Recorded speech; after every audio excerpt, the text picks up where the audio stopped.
Morning mga paps. So ngayon magkakaroon tayo ng unboxing ng ating dashcam para sa ating motor, no. Ito yung motorcycle recorder.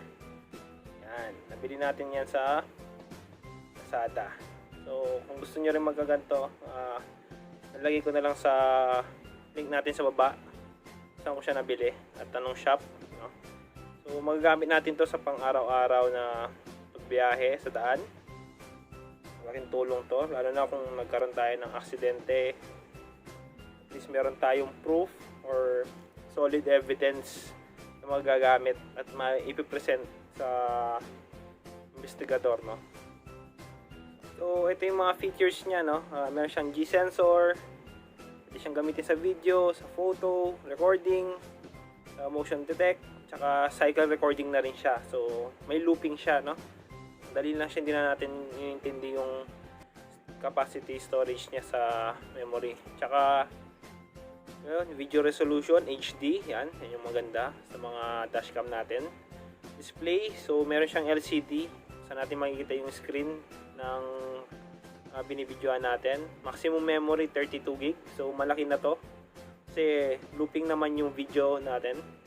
Then video format AVI, picture format JPEG, no? Language yan, multilingual, no? Meron kayong Tagalog dito, sana meron, no? So buksan natin.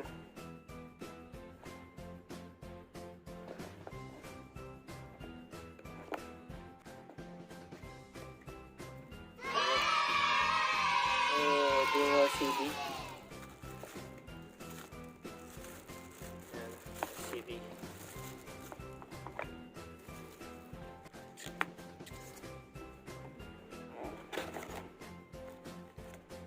Manual,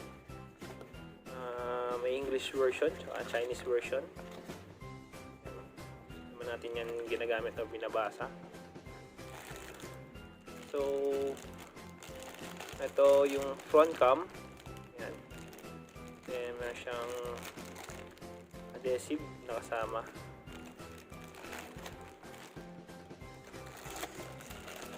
Tsaka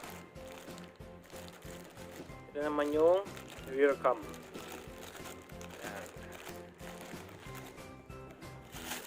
Tsaka ito yung power adapter. May kasama siyang mount. Ayan. So ito yung mga included sa binili natin. So screen, so natin makikita yung recording dalawa. And front cam, rear cam, tsaka power adapter. So nice. Papa-install lang natin to kay Doc P. Pupunta tayo ngayon. Hindi natin alam pa paano install to eh. So tara. So yun guys, no, papunta tayo ngayon kay Doc P para ipa-install na natin yung dashcam na in-unbox natin kanina. So kulang-kulang sa 4 km, to be exact 3.7, no, kilometer yung layo nila, pero malapit lang yun.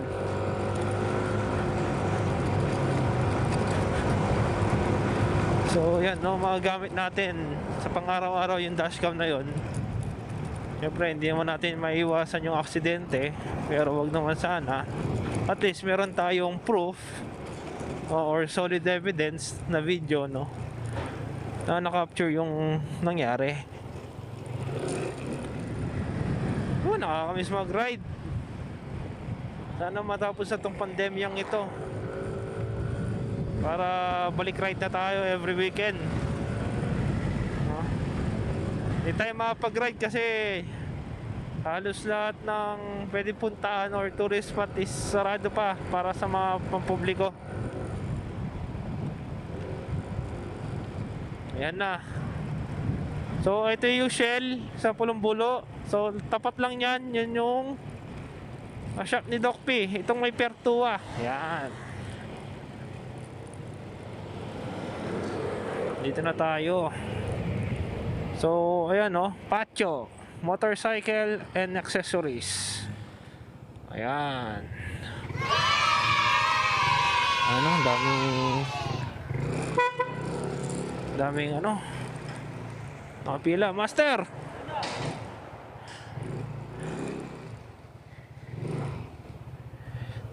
So dito na tayo. Ayan si Doc. Yan yung tinatawag nilang kalbo sa tapat ng shell. Okay, balikan ko kayo pag install na yung dashcam natin. A few moments later. So yan no, nakonect na ni Doc ito sa ignition. Tapos kumuha siya ng ground dito. Yan. Tapos dito tumaan yung rear cam. Yan o, Master Noriel. Tapos papunta dito yung rear cam. So binawasan yung plaka para mag-fit yung camera natin. Tapos yan si Doc. Yan. Doc lang sa kalam. Ayan. Tapos dinagdagan ng bracket dito sa front cam para ipaglalagyan. Tapos tumibay pa yung laser natin na itong dalawa. Hindi na mag-vibrate yan. Oo. Basic. Ayun o. Basic. So start natin. Masakit ang kamay. Ayun o. So ito yung front cam. Ito bracket. Front cam and back cam. Yan. So kung binili natin ito ang bracket, no? Ito lang yan. Sa Patiu Motorcycle and Accessories. Sa kalam.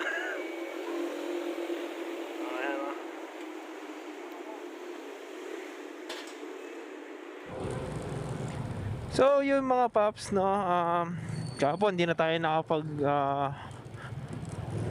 video na patapos sa dami ng nagpapagawa tsaka oras na rin, no?